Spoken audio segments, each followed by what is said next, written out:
Hello, my name is Gina Winchester, and I'm a clinical cognitive neuroscientist, a writer, an educator, and a content creator.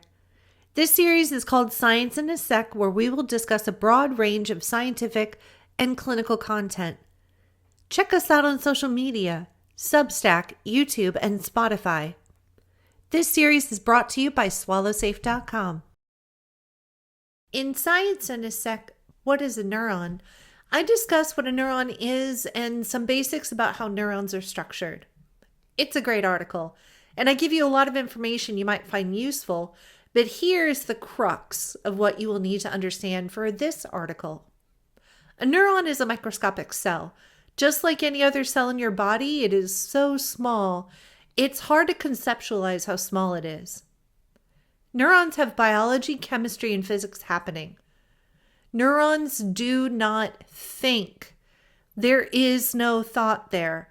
They either function or they don't function.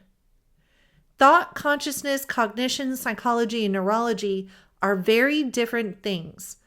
Thoughts, consciousness, cognition, and psychology are beyond physical existence, but neurology is biological, chemical, and physical. Neurons transmit electricity using all that biology, chemistry, and physics. What is cool is that the electricity flows only in one direction.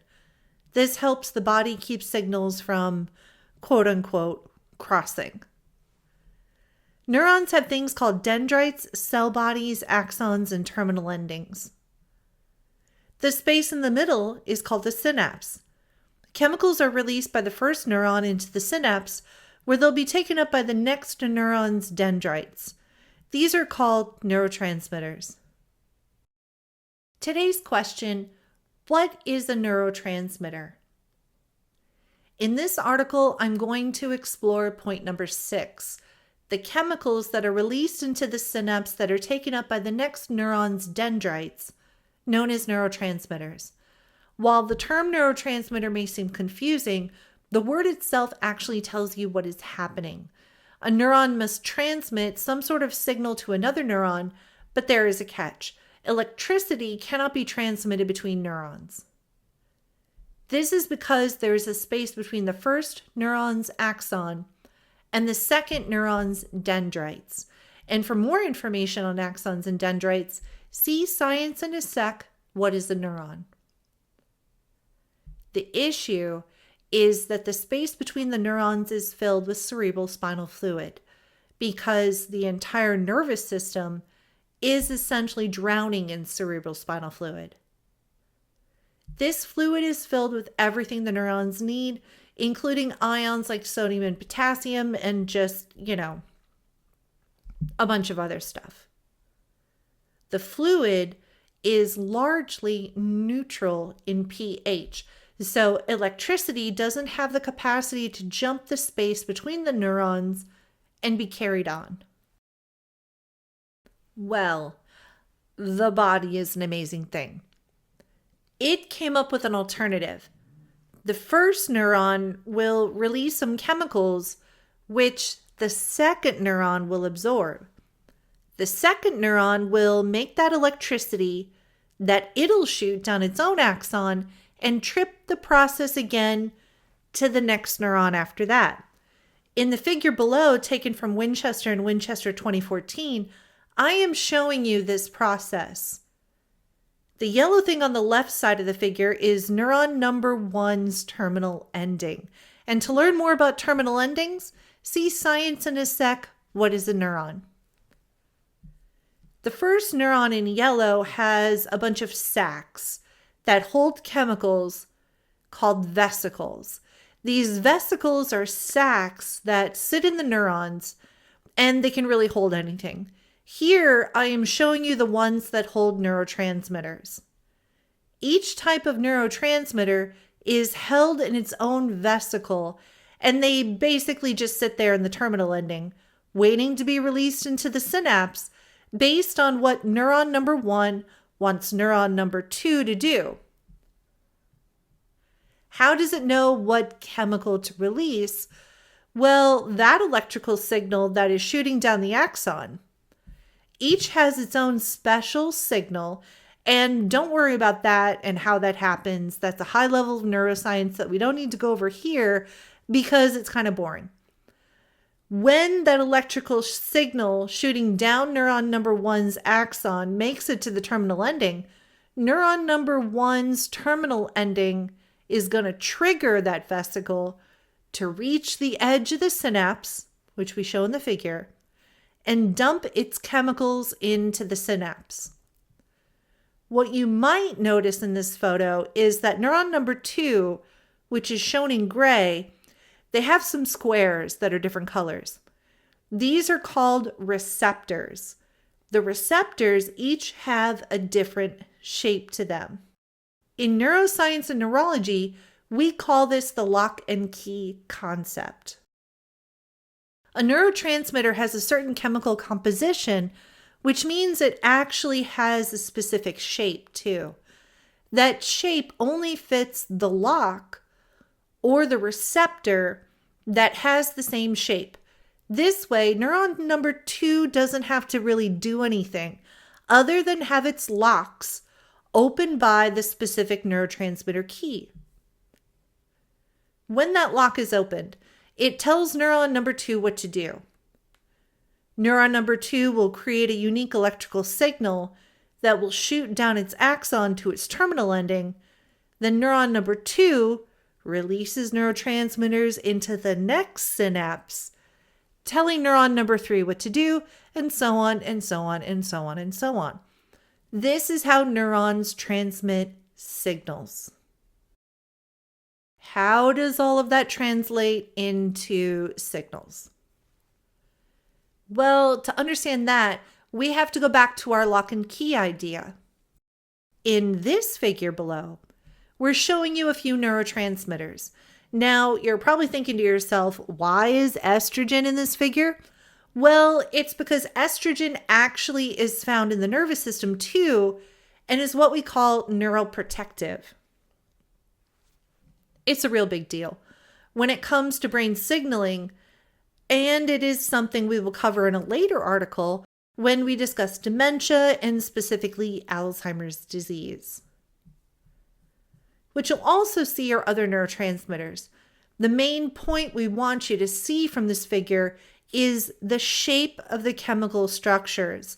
This shape and structure is that key in our lock and key concept. To make this easy to conceptualize, because it isn't easy, we put each label in a color. Each of these colors means that the chemical has a different key shape, and the receptor with the same color has a lock that only that chemical can open up, causing neuron number 2 to do something. Now that you have an overall idea of the synapse, neurotransmitters, receptors, and neural pathways, let's finish up this article by discussing some well-known transmitters. Dopamine. While we won't go over all the brain regions in this article, that's going to happen later, we are going to mention the motor system. It involves the parietal lobe of the brain, where the motor cortex is found, the brainstem, cranial nerves, the spinal cord, and the peripheral motor system that is in your muscles and your organs. The motor neurons are specifically focused on releasing dopamine, so the entire pathway can carry out the motor signal from the brain to your big toe or just really any part of your body. Dopamine, though, is actually involved in a number of different types of signals and cognates. It modulates the limbic system and the prefrontal cortical function. It is involved in what is called your reward system, which lets you feel rewards when you're doing things like competing or gambling. And dopamine is involved in a variety of cognitive processes, emotions, and motivations. Acetylcholine. Acetylcholine is important for so many reasons, and it represents a unique concept. Acetylcholine in the central nervous system does one thing, but it does something else in the peripheral nervous system. In the central nervous system, Acetylcholine is essential to all memory functions. It is also affected in Alzheimer's disease, vascular dementia, and a few other disorders. It is involved in our sleep-wake cycle, affects our brainstem activity, and in the peripheral nervous system, it is found at the junction between the motor neuron pathway and the muscle itself. So without acetylcholine, your muscles don't work. Serotonin. You may have heard of serotonin before because it is the main neurotransmitter involved in things like arousal, emotions, pain perception, and can even affect your gastrointestinal function. Many of the emotional and psychological regulation medications you've heard about are going to affect either serotonin, dopamine, GABA, or norepinephrine.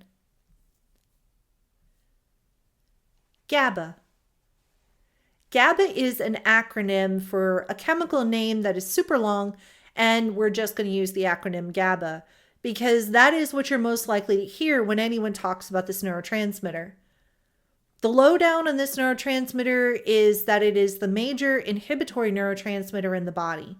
It means that in our theoretical neuron 1 and 2 example, neuron 1 can tell neuron 2 to not create an electrical signal for a short period of time, a second or so, keeping it from making any signal transmission and stopping it from doing anything. Why would the body do that? Well, this inhibitory mechanism is part of the body's way of making sure that signals don't get crossed when these really complex things are happening.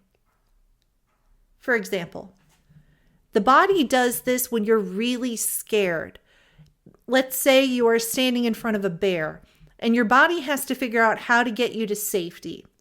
If that's happening, your body doesn't want you to be worrying about digesting your food or what work you have waiting for you when you get home. Those things are turned off. So your body will only focus on getting you to safety. And then much later on, when you calm down, those things are going to turn back on. And this is really helpful. Norepinephrine and epinephrine. I'm talking about them together because they work as a team. It is epinephrine and norepinephrine that create your sleep-wake cycle. Yeah, acetylcholine is involved in the process, but what actually makes you sleepy and what makes you wake up are norepinephrine and epinephrine. Norepinephrine responds to the cycle of daylight and night. When the sun goes down and the night starts to fall, norepinephrine is triggered in your nervous system. It's released, and all those neurons in your body prepare for you to go to sleep. The amount of norepinephrine released into the synapse and how those special signals move through your body while you are sleeping is what we're talking about when we say light sleep, deep sleep, and REM sleep. Epinephrine is adrenaline, actually. They're the same thing. They were just named by different people in neurology at different times. Epinephrine is found all over your body because it makes you really awake and excited. For example, when you're standing in front of that bear. And that brings us to the final neurotransmitter we will cover today. Are there more? Yeah. Also, all the hormones in your body, like estrogen, are actually neurotransmitters in a special class of chemicals called neural hormones. But that level of detail is beyond this article and something we will come back to in a later Science in a Sec article. And that brings us to glutamate. Glutamate's function is actually pretty simple and straightforward. It is the excitatory neurotransmitter in your body that is a part of all other functions and gets them to make those electrical signals. Glutamate and GABA are opposites. Glutamate makes neurons turn on, while GABA makes them turn off. How they all work together.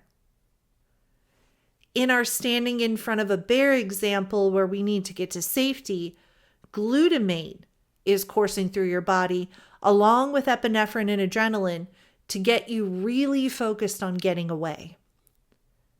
Acetylcholine is as well because it's involved in memory, and your body wants to make sure you remember how you ended up in that situation, learn from it, and hopefully never do it again.